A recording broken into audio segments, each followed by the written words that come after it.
fantastic moments in sports. What's the greatest moment? I mean, what started everything, you should Don't know. say that. don't say the shot against Georgia. Yeah, that was the greatest moment because I think that took me from if I had any doubts about playing on college level or playing with the big guys, you know, that shot gave me the confidence that I belonged where I was, you know, and that it was, you know, if you put your mind to doing whatever you want to do, you know, good things can happen, you know. So before anything else happened with Michael Jordan outside of that game and against you guys, that shot gave me the idea that I could be better than what people think, and I can, you know, surpass any expectations that I may have for myself. Let me turn it. What's your greatest disappointment in sports?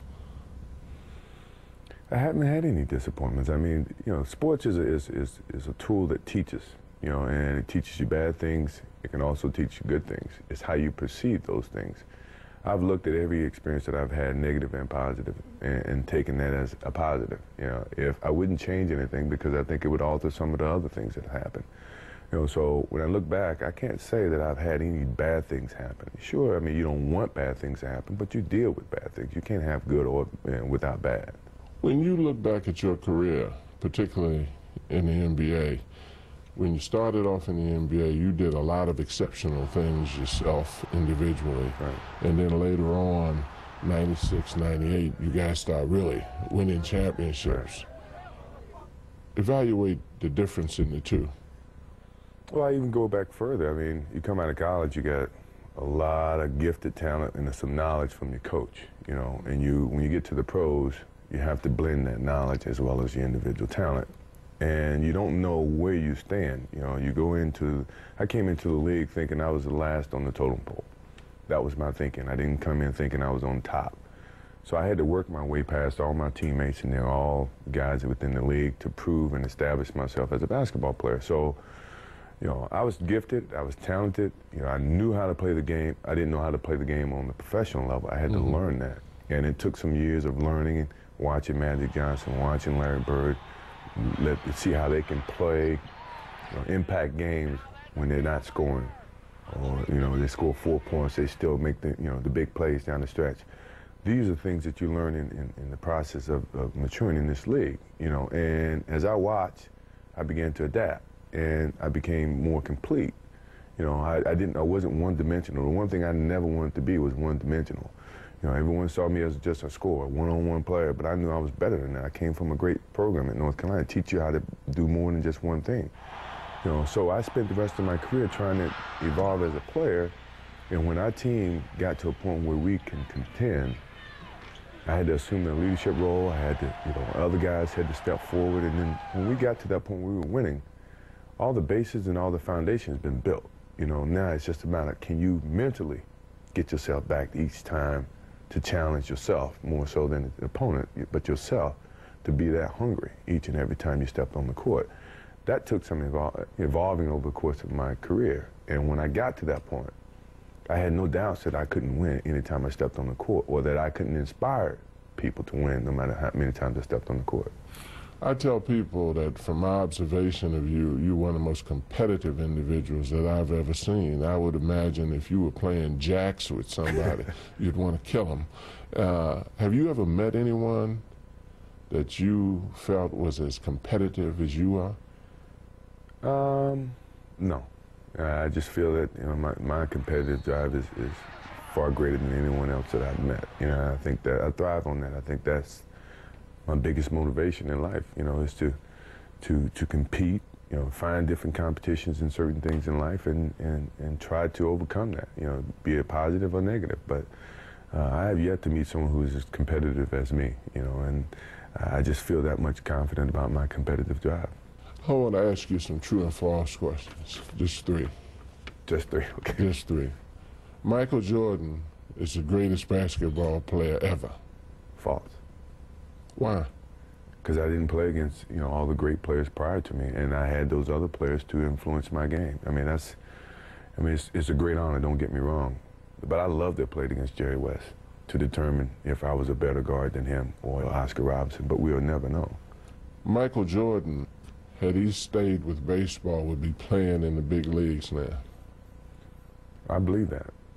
A lot of people may not, but I believe that. And I gave for that short amount of time, I gave the dedication to the game of baseball a true effort. You know, it wasn't, you know, I wasn't there making money. I wasn't trying to endorse any product. You know, I was truly there for the love of the game. You know, I was up at 6 o'clock with bloody blisters all over my hand, just trying to show that I could play this game. I grew up playing this game. I was, you know, I loved baseball. And at the time that I stepped away was a time where, you know, I was being asked to be, being thrown into a situation that involved, you know, baseball strikes and things of that nature, and that was never my intent, you know. So I kindly walked away before I was thrust into that whole event. Michael Jordan will absolutely never play in another NBA game after this season. That's fact. I will not play in another NBA game. You know, I would play basketball. I'm glad you said NBA game. But I mean, I got kids who love the game of basketball. I got friends who love to talk trash about me. I got a lot of young kids who love to compete against me at my camp.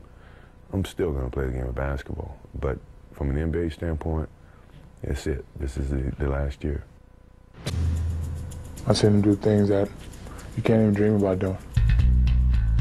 I seen him go up on one side of the lane, get bumped, still up in the air, twist the ball, do all this in the air and laid up on the other side. People can't do that. One play really sticks out in my mind. I would never forget. I have it on tape at home. We playing New Jersey Nets. Michael get the ball, and he maneuvers inside, outside, around back. I mean, it was unbelievable, and makes the shot. I mean, he's the greatest. I remember him getting the steal, tiptoeing, throwing it in, coming out of bounds, coming back inbounds. But he turns his back, hits it off the glass, and gets the foul. Just watching him in motion was really exciting. You know, just seeing him shed those tears after winning that first championship, you know, he had let a lot of weight off his shoulders to be able to win a championship and be compared to some of the greatest players that ever played the game. I'll tell you a story that I think summed the whole thing up. We was playing in Chicago. They switched and put John Stockton on it. He turned around and dunked on Stockton. So some guy got up and said, "Hey, Jordan, pick on somebody your own size." Next time down the floor, he dunked on Mel Turpin. And went over and looked at the guy and said, "Was he big enough?" Michael Jordan, the greatest player of all time! Just some of the marvelous stories about the career of Michael Jordan. I'm joined by a guy who's got a few of those himself, Charles Barkley. You guys are pretty tight. Got a favorite Michael story, Chuck? Well, in 1984 when I tried out for the Olympic team, I didn't really want to go because I didn't think I was good as those guys who went to the big schools. So my coach, Sonny Smith, talked me into going. And when I got there, I actually played real well. And when I got back, he said, "What do you think?" I said, "Coach, if I get in shape and I work hard, I can be a good player." But I played against this one guy. I've never seen anybody that good. And his name is Michael Jordan. And this is when he was back in college. I never expected him to do what he did when he got to the NBA. But the first time I played against him for like a week, I knew he was the best I'd ever seen. And you make a good point there, because there was nobody, and we'll be talking to you in our roundtable too with more on this, Charles, but there was nobody with the combination of will and skill, and nobody, as he told John Thompson, with that kind of creativity.